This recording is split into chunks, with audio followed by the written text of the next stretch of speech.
Рай для тех, кто тонко разбирается в автомобилях и тенденциях отрасли. Так можно охарактеризовать ежегодное автошоу в американской столице.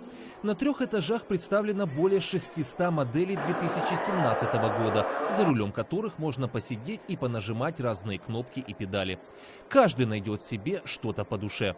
Одна из главных тенденций в сегодняшнем автомобилестроении – машины, которые могут самостоятельно передвигаться по дорогам. Это требует не только соответствующих технологий, но и законодательной поддержки. Это одна из самых быстро развивающихся технологий. Она изменит наше представление о том, как мы добираемся из точки А в точку Б. Всего несколько лет отделяет нас от момента, когда люди будут пользоваться такими машинами. Они сведут почти к нулю аварий на дорогах.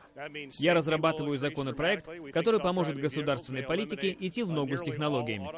Практически все автомобили на автошоу, помимо гибридного двигателя, работающего как на электричестве, так и на бензине, имеют также и ряд уникальных разработок, направленных на улучшение безопасности на дорогах.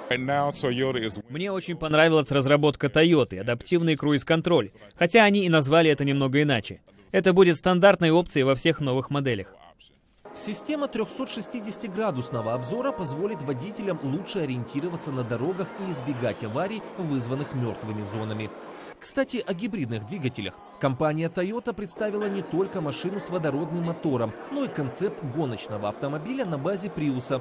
Хотя это пока всего лишь разработка, она свидетельствует о том, что автопроизводители всерьез намерены изменить наше будущее.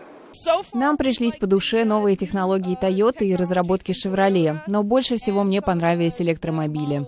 Автопроизводители порадовали не только фермеров, которым требуются мощные внедорожники, но также и горожан.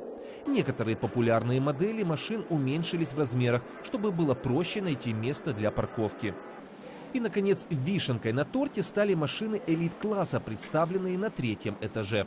Если обычные автомобили можно было пощупать в прямом смысле этого слова, то Lamborghini, Aston Martin и Porsche, а также другие были специально огорожены.